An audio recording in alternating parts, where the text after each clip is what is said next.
Welcome back to Easy Steps to Define and Plan Your Online Course, and today it's day 3 and it's the final day. So today it's all about planning, and I again love this quote by Benjamin Franklin: if you fail to plan, you are planning to fail. Now we've all heard this, but when you actually stop to think about it, and particularly when it comes to courses, and indeed most things in life, let's be honest, or at least things that we want to achieve that are goals, it is super true. And I'm today going to show you the best way I have found to plan out my courses. Now, you might differentiate a little in the process, but at least if you have the basics covered, you're going to be 90% ahead of the game. And more than that, you are going to emerge with a course that really works for your audience, and it's been an easier process to create, and it's going to get you excited about creating courses moving forward.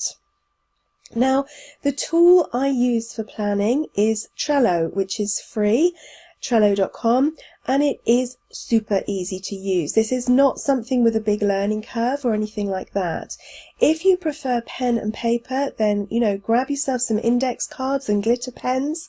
Those are optional, and you are good to go. Now, the reason I use Trello is because I can get all my thoughts down. Then I can remove what's not needed, which again is a super important step when you're always keeping the end in mind. And then I can reorder it, and then I'm ready to go. I'm literally ready at that stage to start creating the course. Then, and only then, once I've done that planning, are you ready to get going? Okay, so here's my process. Now you can see in front of you here some Trello boards, basically. So you have what's called a Trello board, and then within that you have these sort of pin boards, and you can see that each of those like white labels is a different element to a course. So this is actually my WordPress course. It's an older version of it, but I just wanted to show you so you can see the way it's laid out. Now this is quite a big course, but you might have a much more streamlined course than this. You might not have modules. You might just have like part 1, 2, and 3. Even as you're sort of moving people through the course. But what this helps you to do is to get the order straight in your mind, so you can plan a really helpful path through the process, and so you can lead your people on the course from the beginning when they're starting out really new.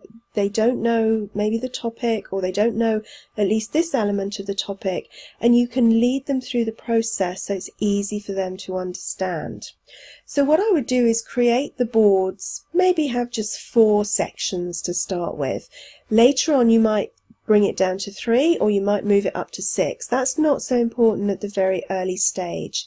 I'd add 4 boards, and then I would literally create these sort of mini little cards here, and put down everything that you want to include in the course. Break down into small steps.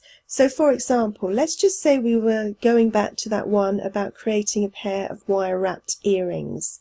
You're going to need to talk about how to get started, what tools you're going to need, where to find your supplies, how people can understand maybe the jargon involved, a glossary of terms, all those things. Obviously, I'm not an expert in that area, but, even within jewellery making, things are called things that we as lay people are not too sure of what that means.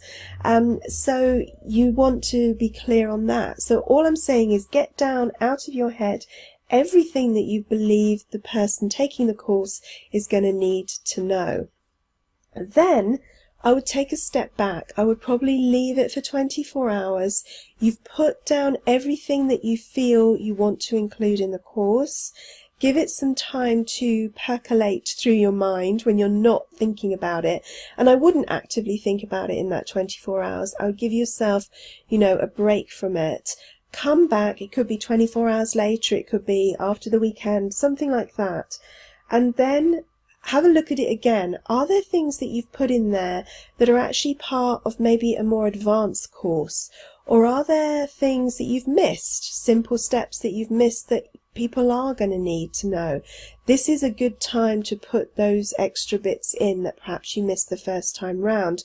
But equally as important, it's time to take out extraneous stuff, things that you thought perhaps would be a good idea, but actually it's more than the person needs to know to answer that clear one line that you created on day 2 about what's actually involved in this course. So think, oh, actually no, that is more of an intermediate course, or that's another completely different course, and take those bits out. Once you've done that, again, you could let it sit for another 24 hours before you came back to it, or if you're keen to get started, the next thing to do is to reorder it. So what I would do is have your 4 sections or whatever you think works, and put the very first thing down, how you're going to start off the course. You're going to do an introduction, what that introduction should be. It should tell people about what's going to be covered in the course, how it's going to be delivered to them. Even if that's in the sales page, it's important to reiterate that at the start of the course, because, it's like any of us. We need to be told a few times, sometimes, before it becomes clear to us. Then you're going to walk through the different sections of the course. So you've got your introduction. What's next that people need to know? Do they need to know that glossary of terms? Do they need to know what they need to gather together in order to do this course? The tools and things like that. Now, you might have sent that out prior to the course in an email, perhaps, of things they should get ready with. Some courses are not like that. They're not tool-based. But I would still reiterate it again. Talk about what is necessary. Then you're going to walk through the steps, the process of knowing everything. So that works for jewellery making. It works equally as well for something more, just not so much a practical thing, but let's just talk about, how to market your business on social media. You're going to have to walk through the steps. What is social media? Why are we using it? What are the benefits? How are they going to reach their audience through that? And then talk through the different steps. So literally the great thing about Trello is you can pick up and you can drag these cards from place to place. So you've got everything down that you want to include. Now you can just drag it around and reorder it. By the time you've finished, you should have your complete course laid out. And that is so helpful, because if you've got from A to Z laid out, you are not going to waste time. You are not going to get stressed about, have I missed something out, because you've taken that time to think it through from the beginning. So if you really don't like the thought of Trello, you can do this in other ways. As I said, index cards. You could do a Word document that you just moved things around in. Perhaps it wouldn't be quite as super easy as dragging these cards, but go with what you feel is best and works for you. We've all got our different ways of working.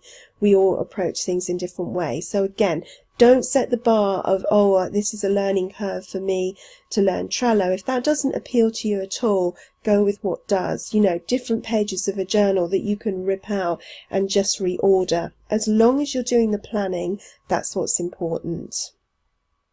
So by the time you've finished, you will have broken down your course into sections.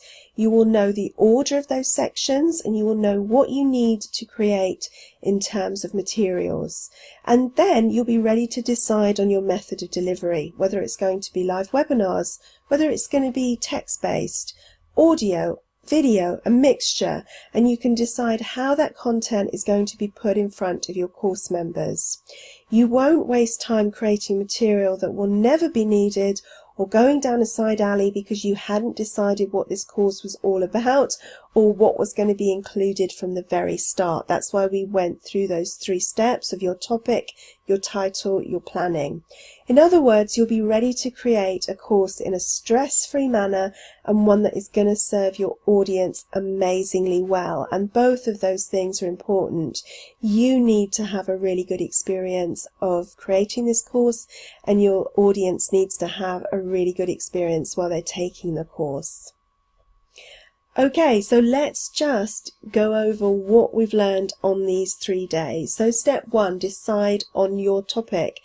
put down everything on paper, and then rule out those things that you're not going to tackle right now. And that's not to say you're not going to return to them at another time, but you're going to come up with your 5, and then you're going to maybe sit with them for a little time to really think about what's going to work for you.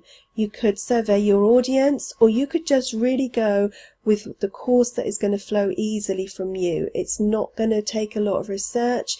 It is something that you know so well, you could literally almost stand up and do it now. No one's going to be asking you to do that, don't worry, but it's almost that kind of feel to it. Number 2, step 2, get clear on your title and strapline. Might seem unimportant, but if you're clear on the title and the strapline from the very beginning, you are going to stop yourself wasting huge amounts of time. You're going to set out creating a course that your audience is going to understand what it's all about, and it's going to be solving a topic or, imparting knowledge that they are looking for in your niche. And then step 3, what we talked about today, is to get planning. If you do that planning stage well, the course is just going to flow much more naturally from that.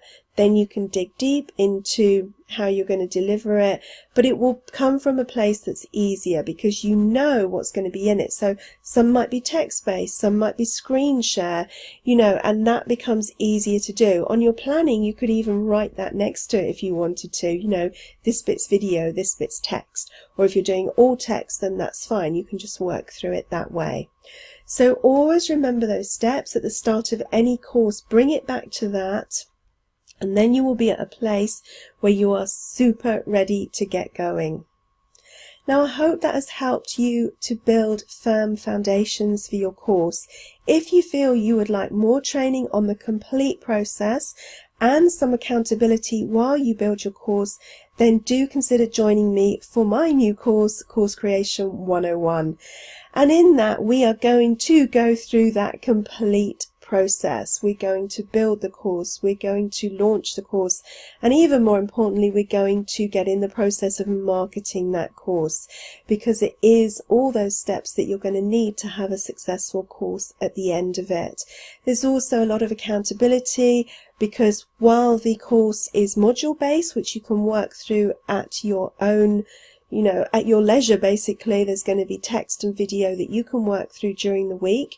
It is going to be live, so we start on the 22nd. There's going to be a module released each week. You can work through that as what works best for you, whether it's evenings or during the day. And then the Facebook group is going to have additional learning in it, but also that accountability, so you can keep going. You can connect with other members of the course. Plus, there are some other options. If you want some one-on-one support, there's also that's additional. You do not have to go for that. You can just go for the straight course training. It's only for some people. If they want it, they can have that additional one-to-one support if you want even more accountability. So head to alisonmwood.com/101 and you can find out more about that course. And as I say, we start on April the 22nd. I would love to see you there, but regardless as to that, I really hope that this video training has helped you to plan out your next course, to make it a much more clear and enjoyable process from the very start. And I'll see you soon for some more training. Thanks for watching.